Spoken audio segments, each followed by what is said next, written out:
Broads Media.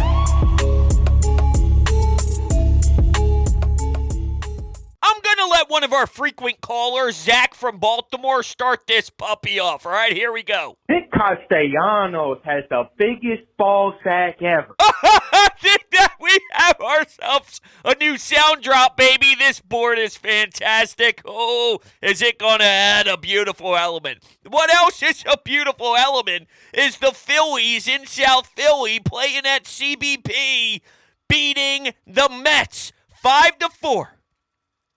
Hey, Craig, it would be nice if it was easier. I'm okay with you not allowing any runs, though, and that's ultimately what he did. But hey, the free passes thing, the whole pitch clock thing, in the playoffs, every base matters. In the playoffs, every pitch matters. The count matters. The count affects the pitch sequence. You're facing top-tier elite talent. It could be Matt Olson. It could be Ronald Acuna Jr.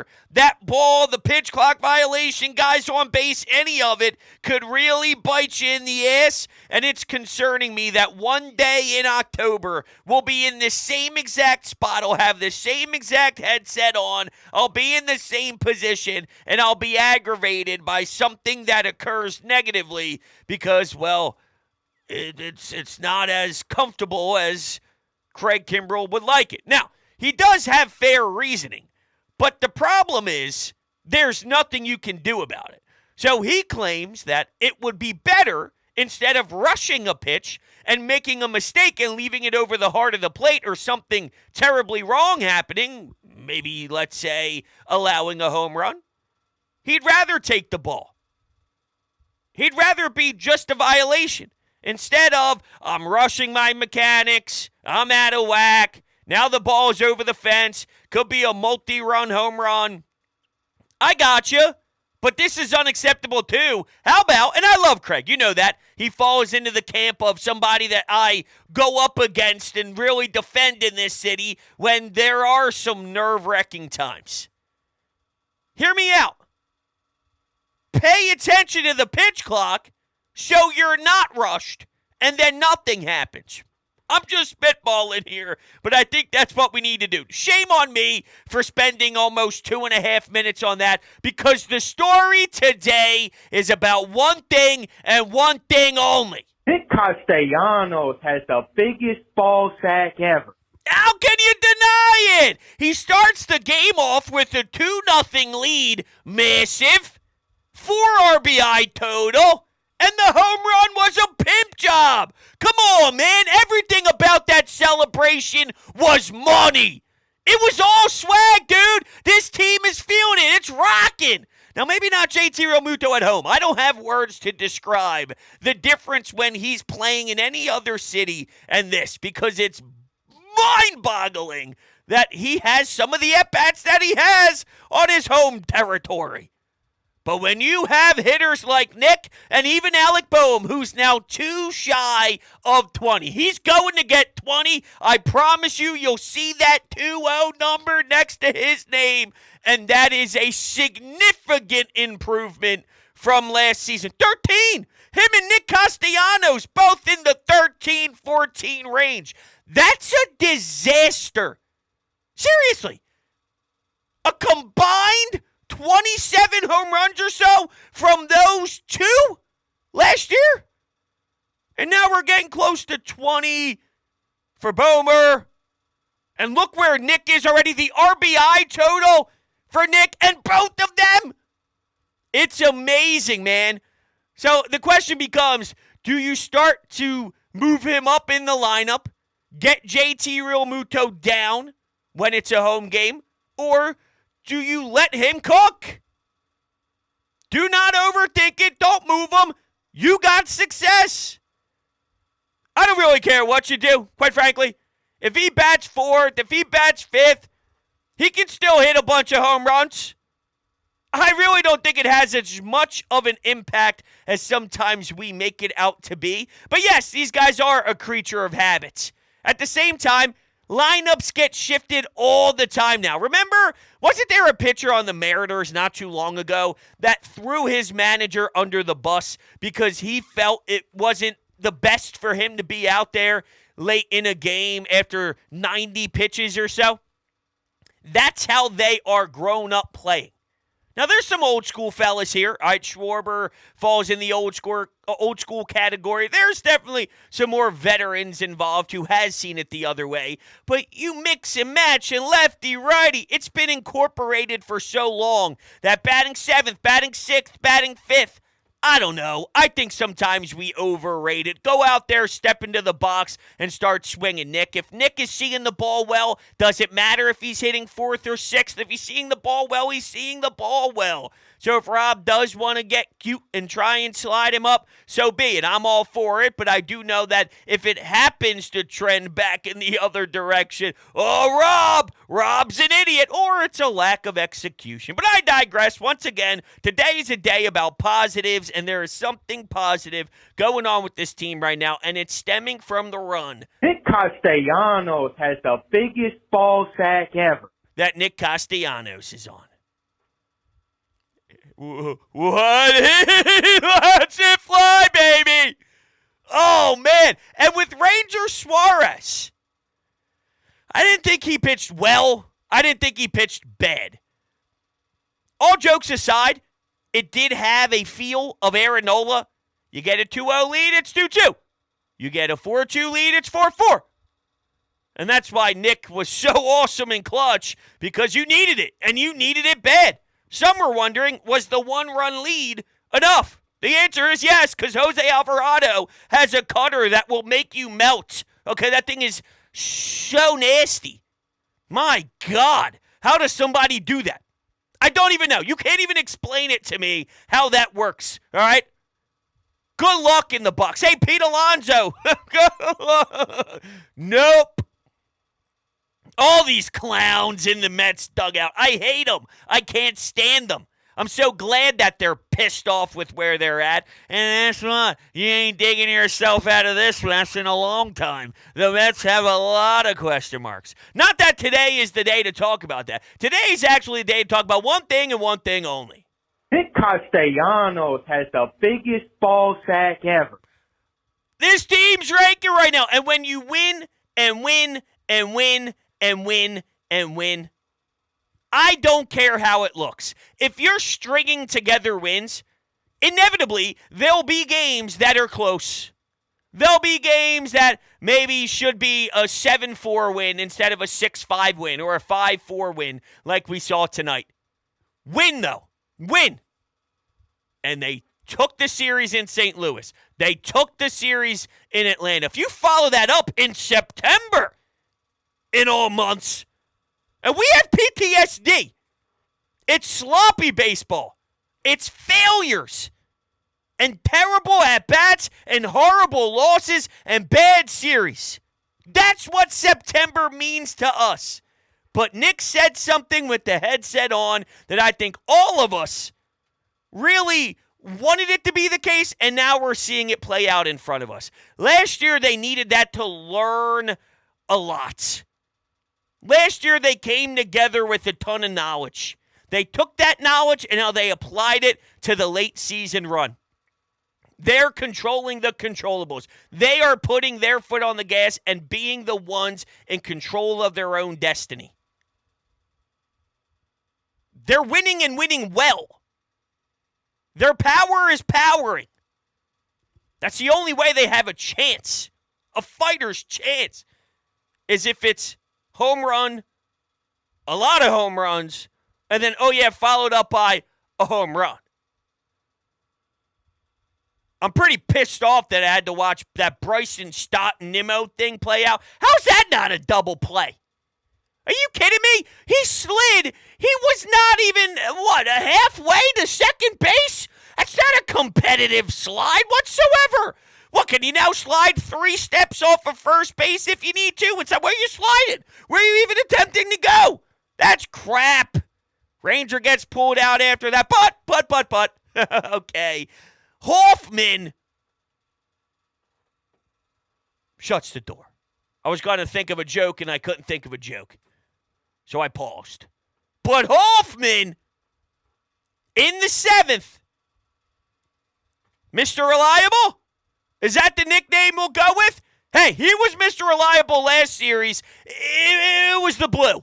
I'm fully 1,000% putting the blame on the blue. I saw nothing wrong. And I never see anything wrong when I'm using MyBookie. MyBookie is the presenting sponsor here on Sports Talk with Broads. And when I tell you they have the best odds in the sports betting game, they do. All right, so you can look at all these NFL games coming up. How about Monday Night Football with the Eagles and the Buccaneers? You'd be a fool not to even throw some cash on the Phils this weekend going up against the Mets in this 4-gamer. MyBookie, promo code BROADS, NFL, college football, brand new cash-out system that gives you options to bet and win all season long. Join the MyBookie family for an entire season filled with all sorts of daily odds boosts, same-game parlays, and super contests. This season, MyBookie has a no-strings-attached cash bonus that lets you deposit and withdraw quickly. Use promo code BROADS on a deposit of $50 or more, and you can receive up to $200 in cash instantly to your MyBookie account. So if you bet your deposit amount once and you're ready to withdraw at any time, that's promo code BROADS to claim your cash deposit bonus. You can bet anything, anytime, anywhere, only with MyBookie. There is a link down below in the description. Click it. Definitely click it. And speaking of clicking, we will click to the Anytime Hotline. Let's run it. Here we go. And here we go. What a great game. Come on, bros. I am ready for the postseason. I'm ready for this run. But beating the Mets, oh, it just tastes so sweet. The bullpen today, oh my God, what a great game from the bullpen. And Castellanos, oh, what a great at-bats for Castellanos today. This guy is getting hot. He's ready for the postseason almost as much as I am. Let's go, Phils. Let's sweep these guys. Let's end their season. Fuck you, New York. I love it. What was the stretch that Nick was on? I think Matt Gelb had the full numbers. Or maybe Todd Zalecki. I don't know. All I know is he's hitting a lot of dingers. Nick Castellanos has 6 home runs in the last 9 games. Whew. He's got 100-plus runs batted in. I can't even believe it. Philly's magic number to clinch is 5 for any wild card. Well, it's a no-brainer. That's an automatic. That's a full-on, yeah, okay, we'll see you in the postseason. I can't believe how quickly we're getting here. I saw one of my rally towels from last year when they played the Braves, because we have it in one of our linen closets in the bathroom, all folded up next to some of the washcloths. I don't know why it's up there. I don't really use it that much, but it's up there for a rag if we ever need anything. And I'm thinking, damn! Damn! It's probably going to overwhelm you.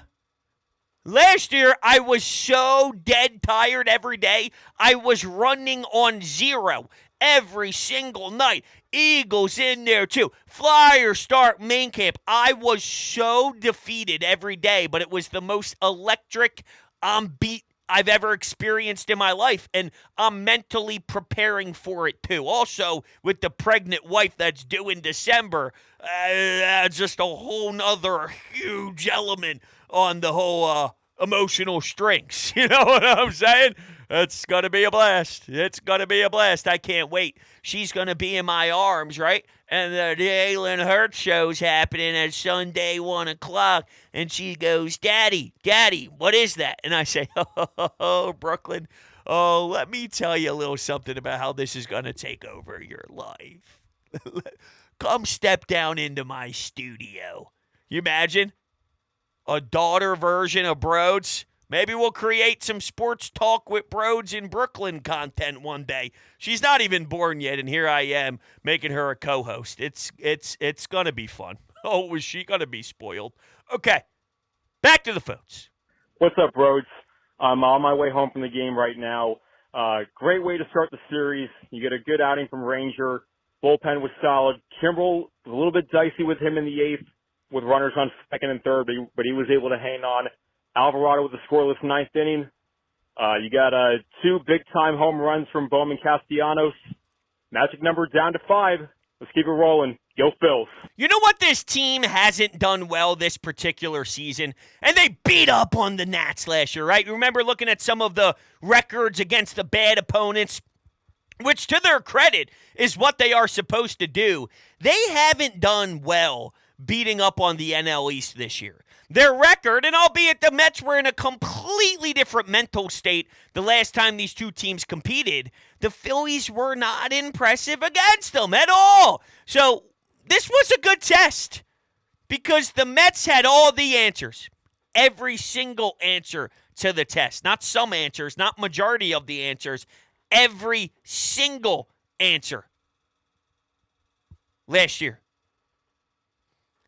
Knowing they are crushed and barely on life support, what will you do about it when you're headed a complete different direction?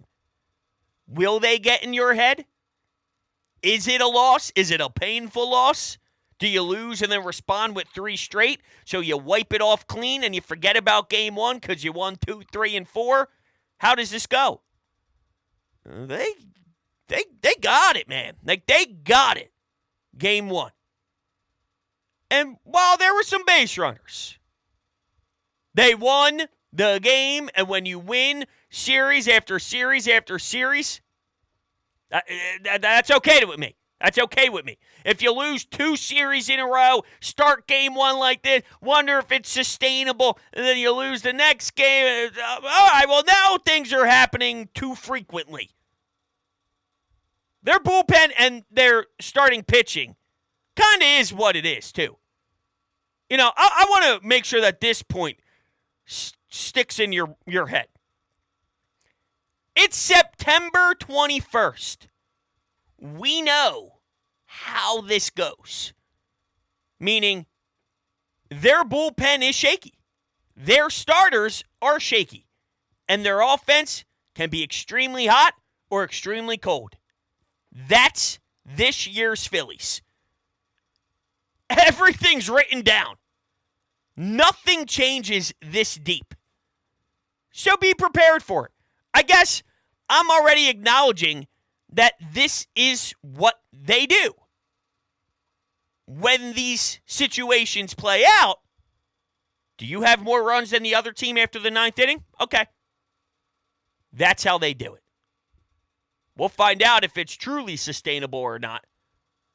It probably has a ceiling, if we're being objective. But the fan says, screw it. Score 9 runs then. That's all. This is a fun baseball team right now.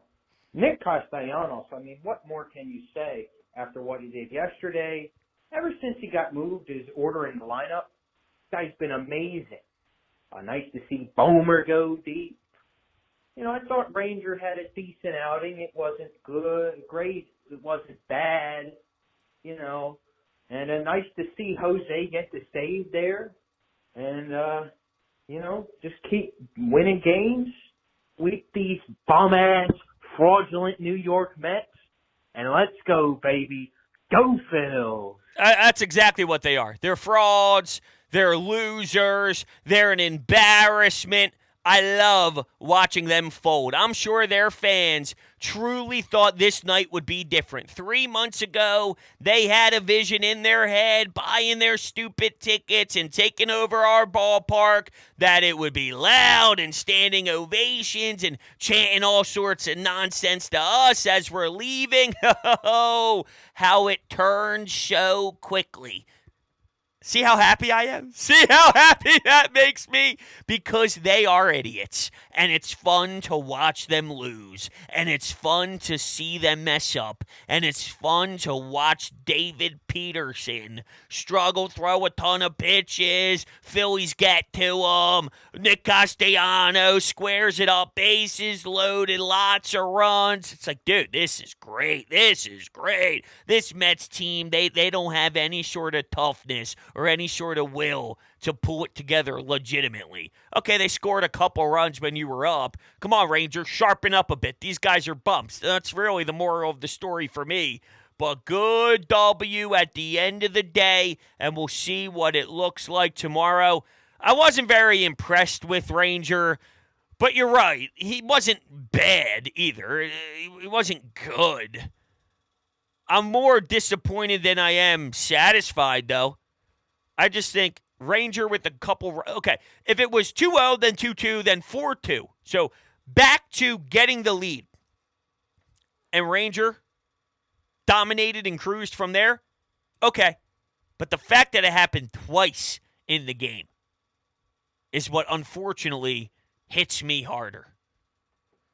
We'll see. Question marks all around with pitching. But does your offense make up for it on that given night? That's how it's going to go. That's what it is. Be prepared. All right, I appreciate all you guys so much for kicking it with me. We'll be talking soon. See you on the next one.